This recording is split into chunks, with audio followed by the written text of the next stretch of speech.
Yeah, you can find a YouTube video to get you there. Yeah, even the worst chefs on Hell's Kitchen can, get something going with a See, Wellington. Here's the thing about Chef's Kitchen that I think they're just under such a rush that it's just almost impossible to do those basic things. So when they can't do what's the thing they always fuck up the risotto. The risotto. Yeah. Risotto is like is a rice dish where it's like and it takes a while to do it, and it's either awful or edible. It has like two modes. And like they really just don't give good. They don't. It's not that good to begin with, first of all, but they don't give them enough time to cook it. It's like, all right, you've got 60 seconds to make a perfect risotto. It's like, sir, it takes at least 3.5, 4 minutes. Like if we're being real here, I can't do it. I wish one of them would just say that. I refuse. Then he just goes like, get out of the kitchen. He just kicks him out. I just don't think they give them enough time to do some of that stuff because like most of it is simple shit. It's not that they're being tested on like their cooking ability necessarily, like becoming like are you the best chef in the world? Can you cook the most fantastic thing? It's more about like, can you work as a team and be a line cook as like part of a machine, an assembly line? Yeah, that's the hard. I think you're 100% right. Like it's the time limit thing, because you give them unlimited time or like a generous amount of time. Every single person from episode 1, except for like the 2 idiots they bring in to make fun of the first couple episodes, all of them could do everything required. Dude, how embarrassing is it if you figure out that you're one of the 2 idiots that they only brought in as a joke? It's got to be embarrassing because sometimes they talk the biggest.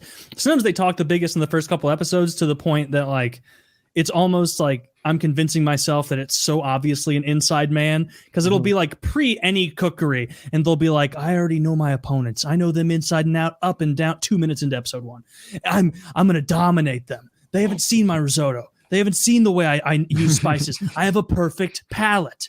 Do you know how many people have a perfect palate? It's rare. You give me a fucking green bean, I'll tell you exactly what it is. Yeah. They ain't no pea. Those tests.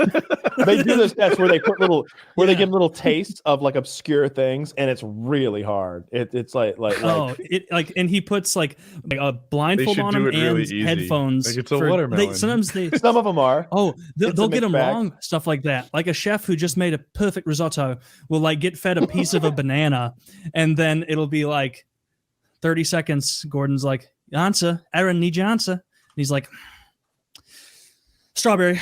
I don't know. And everyone's like, ha ha ha ha ha. And then they get up there and they fail tremendously. One guy couldn't figure out scrambled eggs at one point, which is, pretty easy to tell if you're eating a scrambled egg or not. Pretty easy to tell if you're eating a watermelon.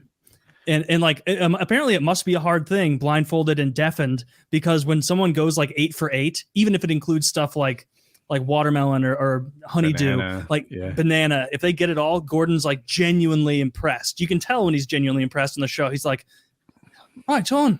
Like I'm surprised. But that is a funny thing, because you would imagine that any chef could name most flavors. It's their job. You imagine that any person could name most flavors. Oh, it's true. But it's obscure stuff. Like I don't remember the last time I tasted butternut squash, and like I remember that's often one of them. He's got like a little cube of butternut squash, and it's just like I don't even know what that tastes like. Exactly. Yeah, they make soup out of it. I like that soup. And they'll like fattening though. They'll fuck it up in like an understandable way. It'll be butternut squash, and they'll be like, I don't know, pumpkin. And it's like, okay, you're in the same wheelhouse here. Yeah. Such a good show. My wife and me by extension, I've been watching this show, the Great British Bakery, the Great British Bake Off. I watch show. that shit sometimes, yeah. It's good. I like that it's a much happier, lighter feel for a cooking show, because you're so inundated in the world of Gordon Ramsay where it's so much yelling and screaming and meanness. Like this old woman who, like every time someone gets kicked off, she's like, and that leaves me to give the horrible news. Jody, I'm so sorry. I'm so sorry. And she's like tearing up to like say goodbye. And it's like, well, this is a much friendlier show. Have you seen them compare Hell's Kitchen like Britain to US, like the side by side? Yeah. It's night and day. The US, it's like it's that music. It's like dun dun dun dun dun dun, and it's just like, dude, they're fucking making salads. Like, chill the fuck out. What's the worst thing that can happen today? Like a cut finger and a Band-Aid. Like. It's not World War III, but in the British version, it's like, okay, oh, that's right. They're making salads. So the camera's just like So now they'll make salads. Yeah. It's not always exciting around here, I suppose. But then they'll still stay on for 3 fucking minutes while they all mix salads and shoot the shit and smoke fucking cigarettes. Yeah. It's a completely different show. If like, and I've watched both versions. Like, if you're more interested in the actual cooking, the British one is leagues better. But if you like the hectic nonsense, then the American one's better for sure. Because Gordon goes a little harder in the paint against people in the American one because he knows that's what's selling his fame. Man, that guy's awesome. I wonder how much money he's made. I saw a clip the other night, and he was, I guess this guy was getting kicked off the show, and I don't know anything about the background. I haven't seen that season, but he basically paid for the guy's culinary school. I almost said it the way he says culinary. He paid for his culinary school when he like back home or whatever, because he thought he was talented, just didn't really know what he was doing. He's done that multiple times. Yeah, it's pretty cool of him. I bet I bet it's pretty cheap for him to do it, though. I would imagine the culinary school is probably like giving him a discount or something like that, or taking care of it for him, or helping him somehow. But then on the other hand, he's worth hundreds of millions of dollars, right? He's got to say. I saw one recently where he took care of the kid's parents. He's done like really nice stuff like that before. Like I'd never seen a parent one. I didn't know that. Like medical bills. Reddit. It sounded to me like living expenses. It was just a Reddit clip. Oh. Well, yeah, he's a cool guy sometimes, which brings him around to somewhat likable. I like when he's hanging out with his family. I like those videos, like when he cooks with his daughter, and his son. Like those are always fun videos. It looks like they have a good time. They're always real lighthearted. Obviously, he doesn't scream at his children. Obviously, he doesn't scream at anyone when there aren't cameras. But but it's kind of fun to see like him and his kid like make chicken or fish or something together. He's the richest chef in the world, right? I don't know. I don't know. Does Wolfgang Puck have more money? Like, has he done more stuff? I don't know. I thought he was more like a 90s guy. I don't know. Maybe he is.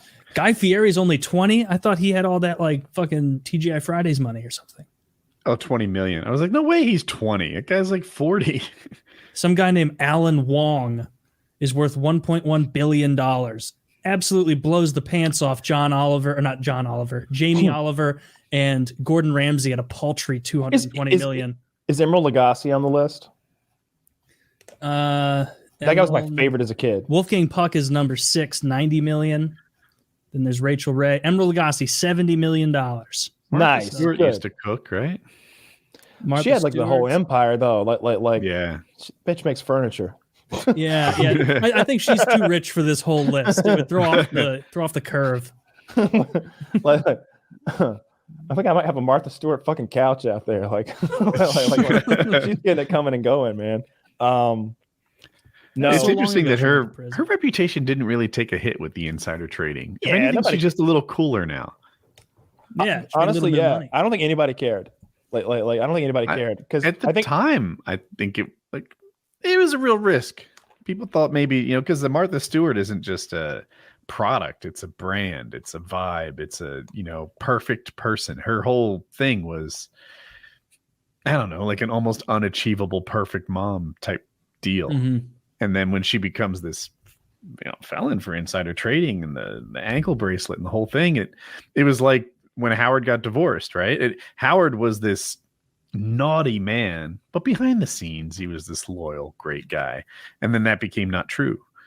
But that didn't hurt him. And the same thing with Martha. It's a parallel. Yeah, it's funny. Like, I remember the stories about her coming out when it was, many years ago, 16 years ago when she was going to prison. So 5 months in federal prison in March 2005, there was speculation that the incident would effectively destroy her media empire. But in 2005, she began a comeback campaign. The company returned to profitability in 2006. So, very quick on that upturn.